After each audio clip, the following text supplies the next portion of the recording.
Hey! Tambala na! At eto na sila, ang nag-iisang masugid na tagahanga ni Nicole Yala. Chris Chuper! Kasama ang nag-iisang diehard fan ni Chris Chuper, Nicole Yala! Dear Nicole and Chris. Dear Nicole and Chris. Dear Nicole and Chris. Dear Nicole and Chris. Magandang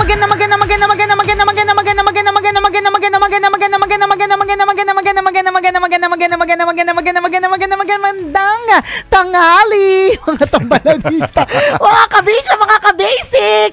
Friday na kasi. Ramdam ko nga. Ramdam ko na ang pagiging Friday ng dila mo. Totoo yan. Hindi kung pinipilit niya lang, sabi niya wala kang awa sa akin. Pinipilit mo pa rin ako magtrabaho. Hindi ka na hindi ka na naawa, pagod na ako. Actually, yung katawan natin mismo hindi lang yung dila natin. Well, kasi sa amin, sa job po namin, sa career namin, dila yung ginagamit, no? Pero basically, our whole bodies, talagang ilang years nga ba ang gugugulin ng isang katawan sa pagtatrabaho? 40? Yes, mga 40, average, no? Yes. 40 years na working. Oh, yung iba 45. Oo, yung diba? iba 50. Correct. Yung ang tanda-tanda na, tumigil, ganun. Hindi na makaulakad, trabaho pa rin ng trabaho. May ganun. Oh. May ganun talaga, diba? So, mga 40 to 50 years of our lives dedicated sa pagtatrabaho. Diba? Kaya kung talagang nagsasalita lang yung katawan. In fact, nagsasalita naman yung katawan natin. Di ba sinasabi natin, you have to listen to your body? Oo, diba? Kapag halimbawa, gumaralgal na yung lalamunan, senyales na mag-voice rest. Correct. Diba? Kapag may mga sumasakit-sakit na may mga namamaga-maga, yan, mga indikasyon na itigil mo na yan kung ano man yung sinusobrahan mo sa katawan mo. Lagi po nating tatandaanin, katawan po natin, ito po yung tahanan natin, natitirhan po natin ng hopefully 80 to 90 years. So kung gusto po nating tumira ng matagal sa isang tahanan, 'di ba? Syempre pangangalagaan mo ito. Ganun din, 'di ba, pag meron kang bahay, hindi ba't kapag gusto mong diyan mo nakikitang diyan ka magre-retire, diyan ka tatanda, 'di ba? Hindi ba't aalagaan, pangangalagaan mo ng bonggang-bongga? Ganun din po sa katawan natin. Agree ako doon. Yung parang ano ba yung parte ng bahay nyo o katawan mo ang gamit na gamit? Yan. Di ba pag nalaman mong gamit? Madaming nalungkot. Maraming nalungkot kasi sabi nila. Kaya nga inulok yung bahay para medyo hindi magkaroon ng ibang meaning. Marami ang nalungkot sa iyong katanungan, partner. Aling parte ng katawan mo ang gamit na gamit, 'di ba? Totoo naman. May mga bahagi talaga tayo ng katawan na madalas nating ginagamit. Correct, in our totoo. case, lalamunan, dila, bibig. Yes, totoo yun. Yun po yung araw-araw naming ginagamit. So yun yung bahagi ng katawan na gamit na gamit. At kung kumbaga sa bahagi ng bahay na gamit, hindi mo tahayaang masira yun kasi nga yun yung pinakang ginagamit mo. For example, kusina, gamit yun kadalasan sa bahay CR. Hindi mo hayaang barado yan kasi araw-araw mong ginagamit yan. Di ba minsan yung sala hindi masyado. Lalo na kung working kayong lahat. Pero malamang yung banyo, gamit yun na talaga. gamit yan. Tsaka yung kainan, yan talaga. So hindi mo hayaang wala kayong mesa. Hindi mo hayaang walang tubig. Hindi mo hayaang may ipis dyan na gumagala-gala, di ba? Correct. So ganun din sa katawan. Tama. Aling parte ng ating katawan yung lagi nating ginagamit. Tama. Yung mga nalungkot, may mga parte kasi ng katawan nila na hindi na po nagagamit. Iba pa rin yung dating talaga. Hindi! Halimbawa, alam nyo na yun. Well, sa bagay may kakilala din ako. Hindi na nagagamit yung kanya. Oo. Oo. Alin kanya? Yung kanyang utak. Yeah. Kasi totoo, kasi may mga trabaho na sobrang routine or sobrang mechanical na hindi na masyadong ginagamitan ng utak o pag-iisip. 'Di ba? Yun naman, ba't may iba po ba kayong inaiisip? So kung nandiyan ka, alam na. Medyo offensive siya. Offensive ba? Sorry. Kung bakit, Hindi, napaisip pero- kaming lahat. hindi, alam Na kaya mo, pala ito yung minsan- trabaho ko, hindi ginagamitan ng isip. Hindi, pero Sabi ng boss ko, bagay ka dyan. Pero alam mo minsan, partner, minsan iniisip ko yan na parang alam nyo kasi may mga ganyan na minsan naiinggit tayo sa mga trabaho ng iba. 'Di ba? For example, mainggit tayo, bakit siya parang napaka-prestigious ng job niya o kaya yung trabaho niya parang ang dami masyado nakakausap na tao o parang ang daming, basta may ganun. Tapos magkakaroon ka ng kaunting inggit. Tapos kasi marirealize mo yung trabaho na ginagawa mo, hindi masyadong ginagamitan ng utak. Kamay-kamay lang, ganun. Tapos yun na. Pero alam mo, there are times, partner, na iniisip ko yan na alam niyo sa totoo lang, minsan nakakainggit din yung mga trabaho hindi na masyadong ginagamitan ng utak. Yung mga kamay-kamay, dali-daliri lang. Oo, kamay-kamay lang, dali-daliri lang, ganun. Hindi, may mga ganun, di ba? Yung parang hindi na masyado nag-iisip. Oo. Kasi pasa lang ng pasa. Hindi ko alam kung anong klaseng trabaho ito di ba? Basta, kasi mahirap naman magsalita, di ba? Kasi baka sabihin Baka mga wala silang utak, sabihin diba? nilang ganon. Hindi ganon, not to offend anyone. Oo. Pero may mga trabaho talagang ganon. Correct. Honestly, wag na ma-offend. Kasi totoo naman, may mga trabahong kailangan talaga sobrang critical thinking. As in, sobrang tindi ng pag-iisip ang gagamitin mo. May mga trabaho hindi Mga sakto lang. Ito, trabaho ito. Hindi masyado nag-iisip dito. Tignan mo, puro chismis nga lang yung sa amin. Chika lang kami. Wala pag-iisip Diba? doon. Mata ang ginagamit din minsan. Mata, to observe. Sino yung bagong Diba? pumasok sa bahay nila Correct, kahapon? diba? Iba na naman daw yung kasamang Yan. lalaki. At yung bagay na yan, mata ang ginamit, partner, Oo. hindi masyado yung isip. Pero topic na the next day sa radyo. Hindi, may mga gano'n na, akala mo, naiinggit ka dun sa mga taong parang, ano ba yan? Parang hindi na naburo yung isip or something ganun. Pero sa totoo lang, yung may mga ibang tao na isip ng isip na naiinggit din dun sa mga tao hindi na nag-iisip. Na parang buti pa sila, no? Parang masaya naman sila kahit hindi sila masyado nag-iisip. Totoo Oo. Totoo din talaga na hindi masyadong gumagamit ng isip pero parehas lang naman gustong maging masaya, maging komportable, ganun. So yun lang yung sinasabi natin na may mga taong tinitingala tayo or kinaiinggitan or parang feeling natin nakaangat sila kasi ganun yung trabaho nila. Pero sa totoo lang, itong mga taong to, naiinggit din sa inyo. Naiinggit din sa atin. Diba may ganun In other words, kanya-kanya tayo ng strength, diba? And kanya-kanya tayo ng weakness. May mga taong ang strength nila ay mag-isip, mag-decide, diba? Decision making. So yun yung klase ng trabaho nila. Diba? At may mga trabahong ang nire-require ay technical skills. Yung using your hands, your ability, yung kakayahan ng katawan mo na, diba? For example, magbuhat or magpipindot ng kung ano-ano man. Kasi yan yung strength mo. Correct. Kasi may mga tao magaling mag-isip pero lampa. Totoo. Diba? May mga tao hindi magaling, para sa kanila yun magaling mag-isip pero hindi kaya diba, umakyat ng 5th floor. Diba? Ang gagaling mga mathematician. Oo. Diba? Pero hindi mo mahihila sa fun run. Oo. Kahit walkathon nga, hindi mo mahila dyan. Diba? Kasi hindi nila strength yung paglalakad. Yes. Hindi nila strength ang physical. Diba? Totoo yun. So wag tayong mag-inggitan sa madaling salita kasi kanya-kanya naman tayo ng kalakasan. Kanya-kanya tayo ng strength. Depende sa pagkakataon kung kailan mo siya gagamitin. Alam mo, kaya lang naman natin tayo napadpad dito kasi napag-usapan natin it's a Friday at dahil Friday parang pagod na ganyan. So ito din ay senyales, 'di ba? Na kung ano man yung parte ng katawan, kung ano man yung strength natin, 'di ba? Na pangalagaan ito at ipagpapahingahin ito. Yes. 'Di ba? Yun yung pinakamahalaga kung gamit na gamit siya buong linggo at pagod na pagod siya, nagrereklamo na siya, pagpahingahin mo na. Totoo. Ganyan, kapag ganyan, nasasamid-samid ka na, nadadapa-dapa, natitisod ka na, mali-mali na yung mga mga iniisip mo, siguro you need a break. Yes. Ganun. Kailangan mo mag-recharge kasi yung time na nagpapahinga ka, 'di ba kapag weekend, Saturday and Sunday mga kaibigan, that's the time that your body also repairs.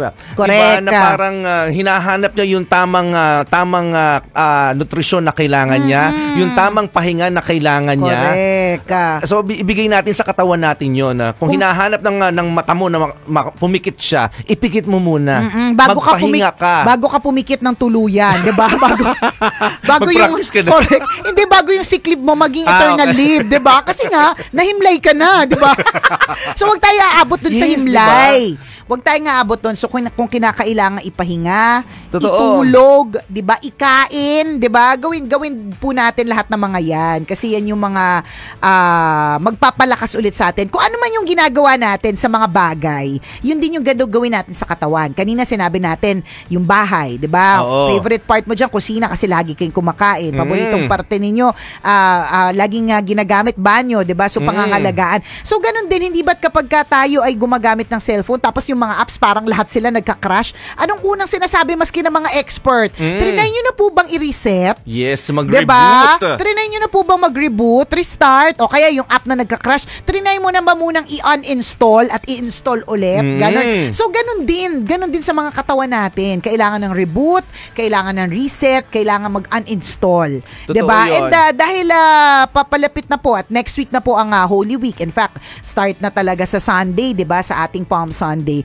Magandang time din na mag-reboot or mag-restart. O wag muna mag-start, mag-off. Pwede. 'Di ba? This coming week. 'Di ba? Yun yung pwede mong gawin. And it's also a form of sacrifice. Kung hindi ang trabaho mo ay konektado sa digital, ha. Pero yung mag-unplug yun. Mag-unplug ka. Mag-unload din. Oo, 'di ba? It's also part of it's part of giving strength to your body again. Correct. Ganun kasi ang hindi lang natin namamalayan yung araw-araw na sobrang tutok tayo sa ating mga gadgets or on social media. Hindi natin namamalayan. Baka may na-develop na nainggit dyan sa utak mo na parang natataranta yung utak mo, paano ba ako magiging ganun? Or paano ba ako magiging kasing kinis ng idol ko? Paano ko ba mabibili yung mga nabili ng kaibigan ko? Hindi mo alam na everyday, meron pala siyang dinadagdag na negativity on you. So, try to unplug. Kailangan diba? natin yun. Kailangan po natin yan. Diba? Totoo yun na. Yung fasting na sinasabi, hindi lang siya sa food. Hindi lang siya sa food, ha.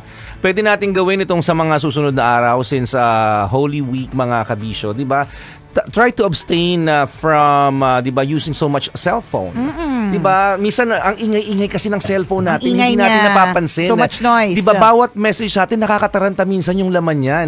May nakakatuwa, pero may mga aminin natin, may mga nakakalungkot na message, may mga nakakatarantang message. Try to set them aside first. This Holy Week, gawin natin yun. Asarap palang mabuhay nang hindi maingay. Yes. And that's also part of pwedeng magkaroon ng abstinence sa paggamit ng cellphone. Tama. Yun na din yung form of sacrifice mo. Yes. Diba? Kasi yan yung nagpapasaya sa'yo or it takes so much of your time. O diba? Correct. So, kasi ang abstaining, ang fasting, ang sacrifice, ang requirement dito, hindi yung talagang, yung mararamdaman mong nahirapan ka or mararamdaman mo talagang merong kulang. Kasi, kunyari, may mga iba, hindi nga sila kumain ng karne, pero ito na talaga yung panahon na ang mga kinakain, mga pangmalakasang mga seafood na pangmayaman, diba? Hindi ganun. Di nag-enjoy ka din. Oo nga. Ganun. So, kung di ka relate sa pagkain, kasi lagi ka namang fasting, kasi yung... Kasi yung bulsa mo lagi namang fasting din. Lagi namang Good Friday yung bulsa mo, 'di ba? Laging Biyernes Santo. Di mag-fast ka, mag-abstain ka from other things. And ang di mo alam, 'di ba? Mas helpful pala ito. Totoo yun. Ganon. Ako partner talaga na-notice ko that I get to have so much more time with my kids. Kung at a certain part of the day na pagdating ko or night na pagdating ko, hindi ko nahawak yung phone ko. Nasa bag ko na lang siya. So, pag nasa bag ko siya, kala ko nasa ref na naman. Pwede. Hindi credit card yun yung nasa ref, partner. Para hindi na siya magamit. Sa ref yun. Mali ka ng information. Okay, mali. Mali ka ng information. Friday na kasi, utak mo pang Friday yan. So, credit card nasa ref. Credit card ko nasa freezer. Nasa loob ng bloke ng yelo. Para hindi na siya magamit. Para hindi kasi partner. Tama yun. Ipaliwanag mo ulit sa kanila sa mga hindi nakagets. Kasi, sabi talaga ba? Bakit sa freezer yung credit card? Yung credit card. Kasi dumadami po yung pera pag nandun. Oo, pamparami po yun. Hindi nyo po ba alam? Alam po yun ng mga batang 80s. Charot. Huli na po kayo sa balita. Sayang tuloy. Palibasa, huli na kayong pinanganak. Charot. Hindi kasi dati, para mapigilan ng paggamit ng credit card, ang ginagawa talaga na, kasi hanggat hawak mo siya, hanggat available siya sa bulsa mo, sa wallet mo, or anywhere that is accessible, ang bilis niyang gamitin. So, ang ginawa namin, binalot namin siya plastic. Tapos pinatigas po namin sa bloke ng yelo. Para kung halimbawa attempt kami na bumili ng something o kaya mag-swipe ng credit card, ang tagal bago namin makuha. Hihintayin muna nilang matunaw yung yelo. Correct! Oo, isang bloke po ito ha. Yung mga binili yung galing po sa ice plant. Correct. Yung mga binili sa ice plant, sa Mr. Freeze. Ganun kalaki, isipin mo yon. Kung hindi mo tutunawin, gano'ng katagal ang tunaw. Kung hindi mo tutunawin, gagamitan mo ng ice pick. Gano'ng katagal. O, di ba? By that time, may isip mo na yung kailangan mo, hindi mo pala kailangan. Hindi ka na magsaswipe ng credit card. O, oo nga diba? naman. O, sabi nila, ba't hindi nyo lang kaya sirain? Hindi pwedeng sirain. Kasi pag sinira, magpapagawa ko ulit ng bago. Oh, yan. Ganyan. So mapunta tayo sa cellphone naman. Mapunta tayo Saan nakalagay yung cellphone? Sa inidoro naman. Sa bag. Bag. Oo, Okay. diba? Pag nilalagay ko yung cellphone ko sa bag, hindi ko siya nilalabas pagdating ng bahay. Mas nakakapaglaro ako ng tagu-taguan. Mas nakakapag-drawing ako or coloring with my kids. Mas Totoo nakakapagkwentuhan yun, ha? ako sa kanila kasi hindi ko hawak yung yelpang ko, yung cellphone. Correct. Oo. At doon mo ma-realize, no, ay, ang dami ko palang pwedeng i-abstain na pwedeng Tama. makakatulong sa akin sa pang-araw-araw na buhay na hindi ko lang pwedeng gawin tuwing Holy Week.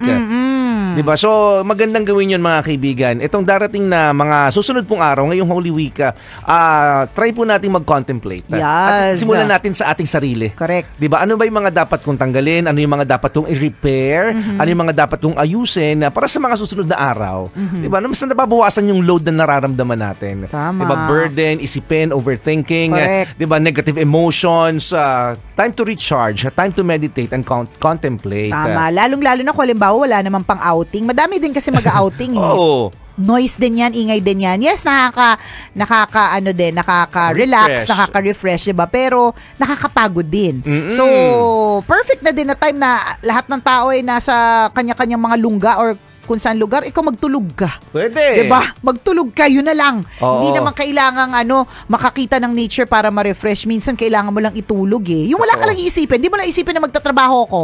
Hindi ko isipin na meron ako Sarap asikasunin. yun, ha? Ang sarap na sa And pakiramdam. your body needs it. Yes. Oh. Ha? Salamat na marami sa mga naniniwala sa mga pagsasabi naming advice. Katulad ng kailangan ilagay yung credit card sa loob ng bloke ng yelo. Salamat ng marami. Kailangan pa bang i-memorize yan? Basic! Di ba mga advice natin? Basic yan! Muli ako po si Nicole Yala. At ako naman si Cambio King Chris Chuper. Na nagpapaalala, una magdasal ka para mabuhay ka, pangalawa mag-toothbrush ka para mabuhay naman iba. Yun!